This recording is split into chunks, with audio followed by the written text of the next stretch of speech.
네, 지금 들으신 대로 해경은 조명탄 340여 발을 발사하며 밤샘 수색 작업을 벌였지만 아직 낚싯배 실종자 2명을 찾지 못했습니다. 네, 이 사건의 원인 또 생사를 가른 요인은 무엇이었는지 알아보도록 하겠습니다. 김남국 변호사, 김상환 시사평론가와 함께 하겠습니다. 네, 안녕하세요. 안녕하세요. 네, 일단 새로 들어온 소식부터 알아봐야 될 것 같은데 지금 긴급 체포된 급유선 선장이 경찰 조사에서 이렇게 진술을 했다고 합니다. 낚싯배가 알아서 피해갈 줄 알았다.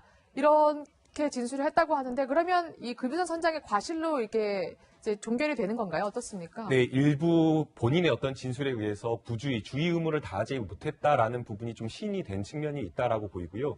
그다음에 이제 낚싯배 승객에 의해서 조금 확인된 진술이 있습니다. 처음에 사고가 나기 전에 뒤에 있던 급유선에 따라오는 것 같아가지고 충돌할 것 같다라고 이야기를 네. 하면서 굉장히 긴급하게 이걸 목격하고 선장에게 이야기를 했지만 피하지를 못했다라고 지금 이렇게 진술을 하고 있는데요. 예. 그렇다라고 한다면 사실은 먼저 낚싯배가 지나가고 있었고 지금 뒤에서 화면에 보면 방향은 조금 틀립니다만 먼저 지금 진입을 낚싯배가 먼저 한 것으로 보이고 맞습니다. 그 뒷부분에 왼쪽에 후미를 지금 급유선이 들이받은 거잖아요. 네, 왼쪽 선미 부분을 급유선이 따라와가지고 받았다라고 지금 이야기를 하고 있기 때문에 사실상 먼저 수로에 그 해역 자체가 굉장히 좁기 때문에 낚싯배가 먼저 진입을 했다라고 한다면 전방에 있는 낚싯배를 보고 서로를 좀 변경하거나 아니면 속도를 좀 늦춰서 낚싯배가 먼저 지나간 다음에 사실은 진입하는 게 맞았는데 네. 지금 어떤 그 목격자 생존자의 어떤 진술에 따르면 뒤에 와서 왼쪽의 선미 부분을 급유선이 받았다라고 지금 이야기를 하고 있기 때문에 네. 현재 급유선의 선장이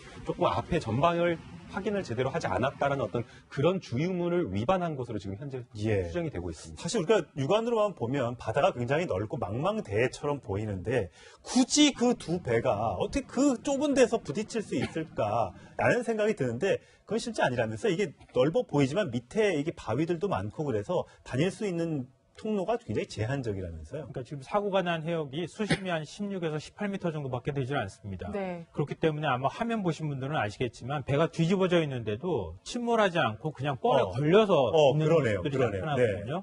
그렇게 낮은 곳인데다가 이 수로 폭이 넓은 곳은 한 340m, 좁은 곳은 한 200m 정도밖에 되지 않는다고 합니다. 예. 그러니까 배가 지나다닐 수 있는 공간은 그거보다 훨씬 더 좁다고 봐야 될 것 같은데요. 평소에도 이 구역이 굉장히 좁기 때문에 배가 지나다닐 때 사고 위험이 굉장히 많았다고 합니다. 예. 근데 지금 급유선 같은 경우에는 밤에 굉장히 좀 속도를 많이 내면서 뒤에서 쫓아와서 거의 나란히 달리다가 이렇게 받은 것으로 보이거든요. 네. 이런 경우에 우리 일단 이제 바깥에서 육상에서는 도로 같은 경우에는 차로가 구분되어 있지만 바다 같은 경우에 차로가 구분되어 있지도 않잖아요. 예. 조금만 더 이 원래 가던 항로를 변경하기만 하더라도 충돌 위험이 있었을 텐데 그 부분에 대해서 주의를 좀 기울이지 못했다 이렇게 봐야 될 것 같습니다. 네. 일단 오늘 해경은 오후에 이제 그 낚싯배도 혹시 과속을 하지 않았는지 또 당시에 좀 상황은 어땠는지 선내에서 이제 현장 감식을 실시할 예정이라고 하는데 일단 워낙 두 배가 충돌했지만 둘 규모가 워낙 달라서 이른바 이렇게 얘기하더라고요. 마치 경차와 대형 트럭이 충돌한 것과 같다 이렇게 얘기를 하더라고요. 도로에서 비교를 하자면 큰 대형 리무진 관광버스가 소형차를 받은 거와 마찬가지인데요. 어떻게 보면 그 톤수를 보게 되면 급유선이 336톤이고 낚싯배가 7.7톤이라고 지금 이야기를 하고 있기 때문에 훨씬 더 규모가 차이가 나는 어떤 그런 사고라고 봐야 될 것 같습니다.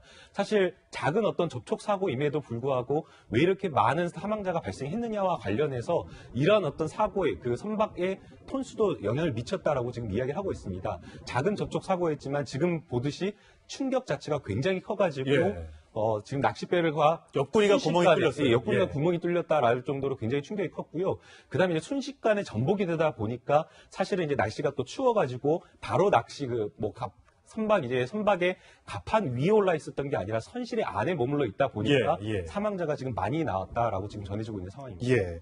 어쨌든 목숨을 구한 분들도 계시고 목숨을 지금 아직까지 실종된 분도 계시고 사망한 분들도 계신데 일단 생존한 7명 어떻게 목숨을 구했는지 참 궁금합니다. 여러 가지 이유가 있었는데 하여튼 스트로폴도 있었다고 하고 에어포켓 얘기가 나오더라고요.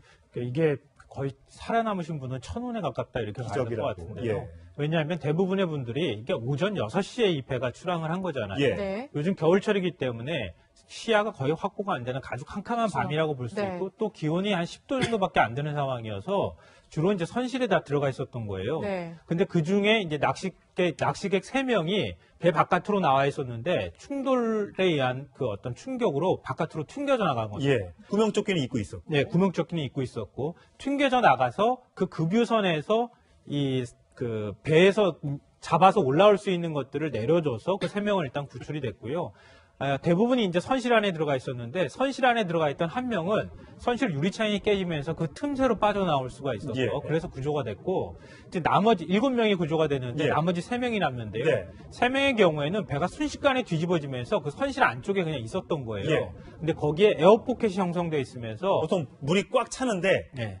차지 않고 잠깐 빈 공간이 있었다는 그렇죠. 배가 그냥 뒤집어지면서 네. 일부 이제 공기가 남아있는 공간이 있었는데 네. 거기에서 해경에 신고를 하고 휴대폰으로 전화를 한 다음에 1시간 30분가량 거기서 버티다가 이제 해경에서 구조가 된 것이죠. 네. 일단 이렇게 긴박한 상황이 저희가 지금 많은 부분을 전해드리고 싶은데 유일한 지금 목격자가 사실상 그 생존된 그러니까 선실 밖에 있던 3명 뿐입니다. 그래서 저희 취재 기자가 그분께 좀 아무래도 사고 트라우마를 좀 힘들어하고 있겠지만 조심히 그 상황을 여쭤봤거든요. 직접 한번 확인해 보시겠습니다. 갑자기 뭔가가 나타나는 그런 느낌으로 배 앞부분이 확 보이더니 그냥 가는 방향으로 왼쪽 선미를 들이받더라고요.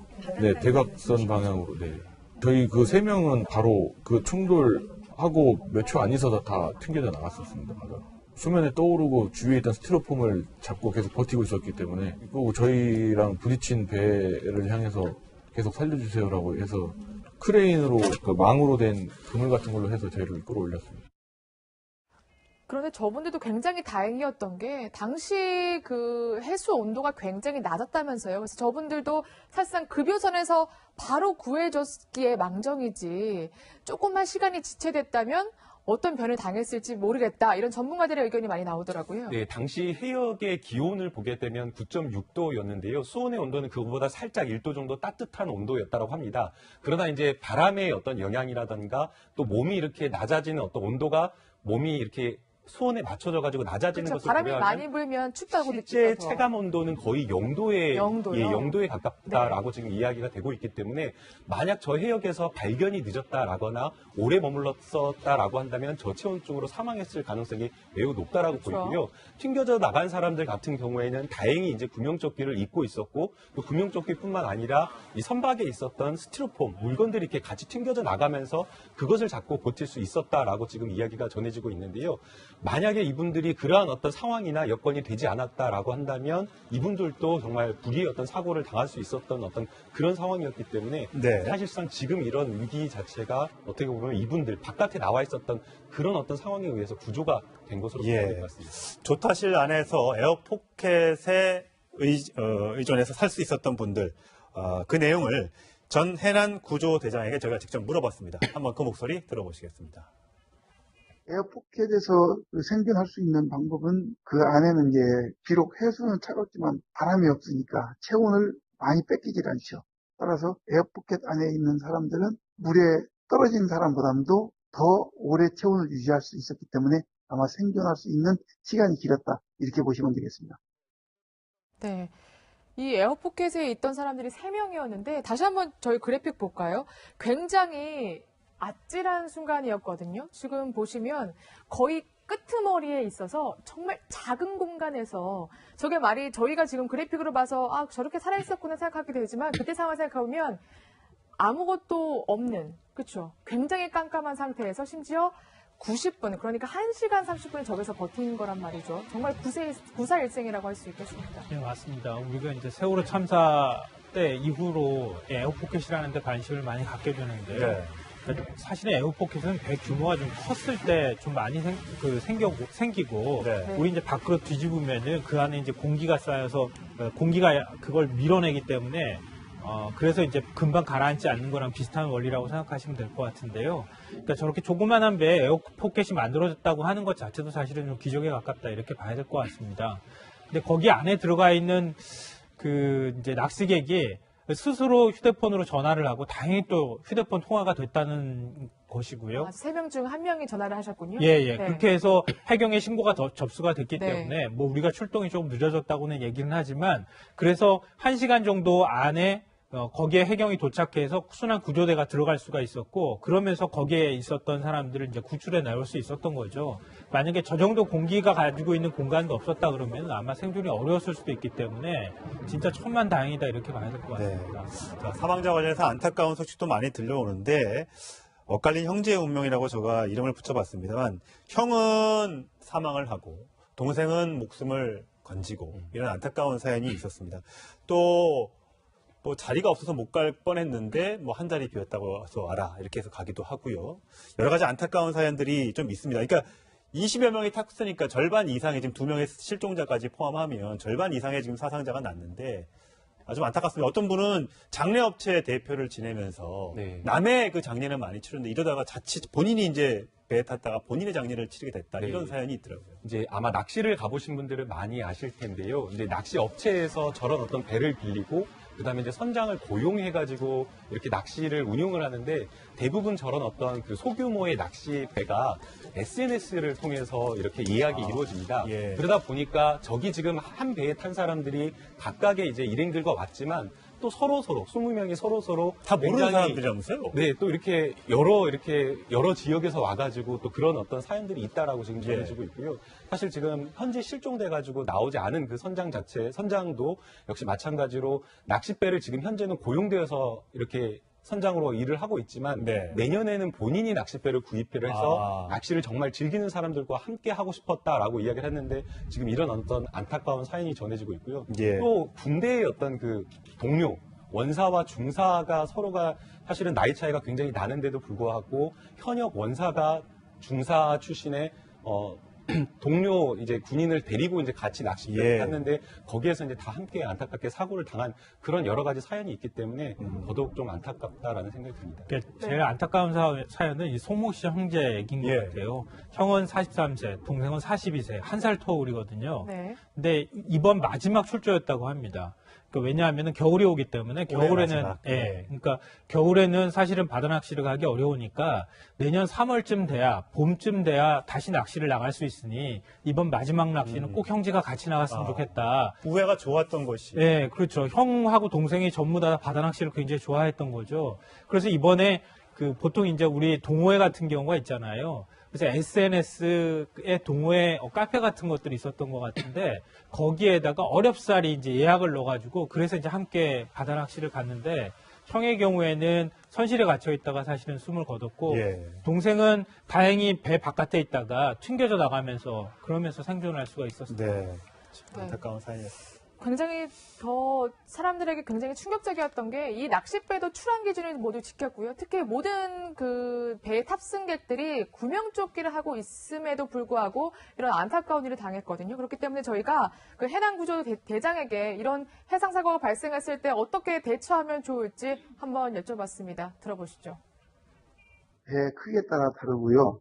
그다음 계절에 따라 다른데 예를 들어서 큰 배가 침몰할 때는 주변에 있는 물을 빨아들이면서 깔았기 때문에 빨리 배에서 이탈해서 멀리 수영을 해서 가야 됩니다. 그러나 이런 적은 배 같은 경우는 주변에 나를 구해줄 수 있는 어떠한 구조 전력들이 있는가를 보고 그 다음 먼저 뛰어들면은 그만큼 체온을 많이 뺏기기 때문에 최대한 배에서 버틸 수 있을 때까지 버틴 다음에 물에 뛰어들어야 오래 생존할 수가 있습니다. 네.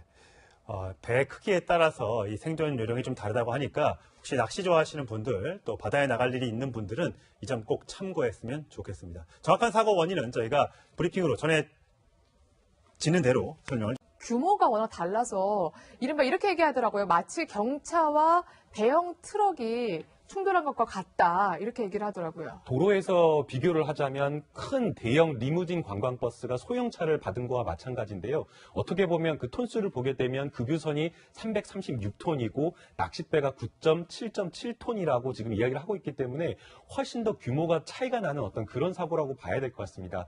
사실 작은 어떤 접촉사고임에도 불구하고 왜 이렇게 많은 사망자가 발생했느냐와 관련해서 이러한 어떤 사고의 그 선박의 톤수도 영향을 미쳤다라고 지금 이야기를 하고 있습니다. 작은 접촉 사고였지만 지금 보듯이 충격 자체가 굉장히 커가지고 지금 낚싯배가 옆구리가 구멍이 뚫렸어요. 예, 옆구리가 예. 구멍이 뚫렸다라는 정도로 굉장히 충격이 컸고요. 그다음에 이제 순식간에 전복이 되다 보니까 사실은 이제 날씨가 또 추워가지고 바로 낚시 선박에 갑판 위에 올라 있었던 게 아니라 선실의 안에 머물러 있다 보니까 예, 예. 사망자가 지금 많이 나왔다라고 지금 전해지고 있는 상황입니다. 예. 어쨌든 목숨을 구한 분들도 계시고 목숨을 지금 아직까지 실종된 분도 계시고 사망한 분들도 네, 지금 들으신 대로 해경은 조명탄 340여 발을 발사하며 밤샘 수색 작업을 벌였지만 아직 낚싯배 실종자 2명을 찾지 못했습니다. 네, 이 사건의 원인 또 생사를 가른 요인은 무엇이었는지 알아보도록 하겠습니다. 김남국 변호사, 김상환 시사평론가와 함께 하겠습니다. 네, 안녕하세요. 안녕하세요. 네, 일단 새로 들어온 소식부터 알아봐야 될 것 같은데 지금 긴급 체포된 급유선 선장이 경찰 조사에서 이렇게 진술을 했다고 합니다. 낚싯배가 알아서 피해갈 줄 알았다. 이렇게 진술을 했다고 하는데 그러면 이 급유선 선장의 과실로 이렇게 이제 종결이 되는 건가요? 어떻습니까? 네, 일부 본인의 어떤 진술에 의해서 주의 의무를 다하지 못했다라는 부분이 좀 시인이 된 측면이 있다라고 보이고요.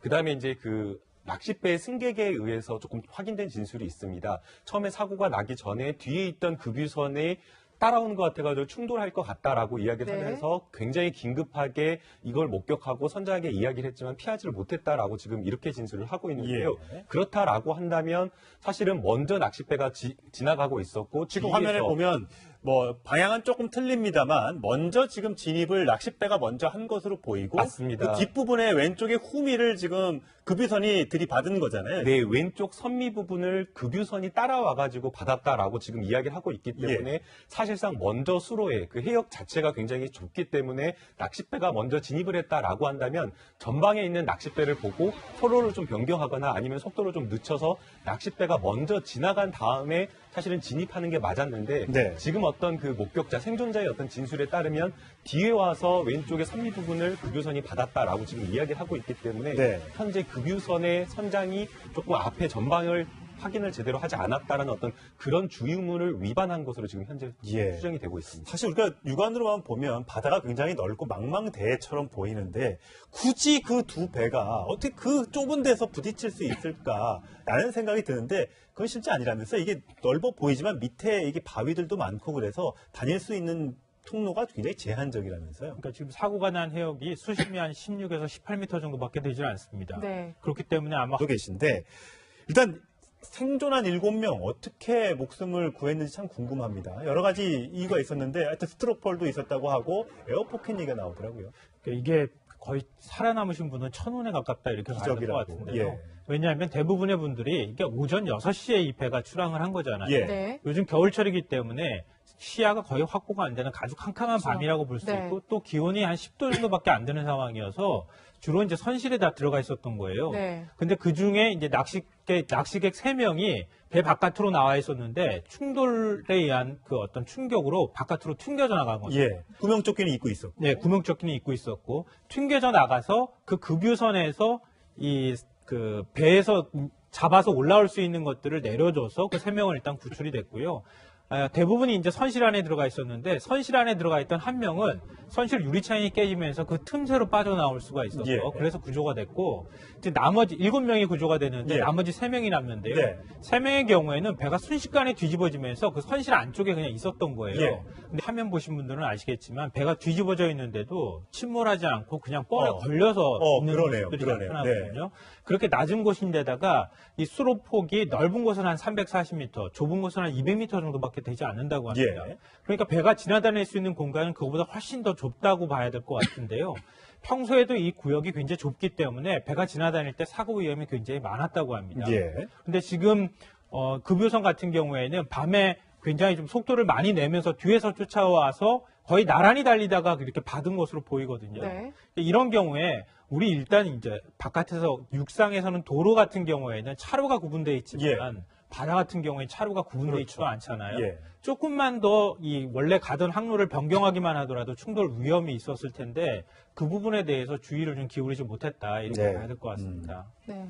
일단 오늘 해경은 오후에 이제 그 낚싯배도 혹시 과속을 하지 않았는지 또 당시에 좀 상황은 어땠는지 선내에서 이제 현장 감식을 실시할 예정이라고 하는데 일단 워낙 두 배가 충돌했지만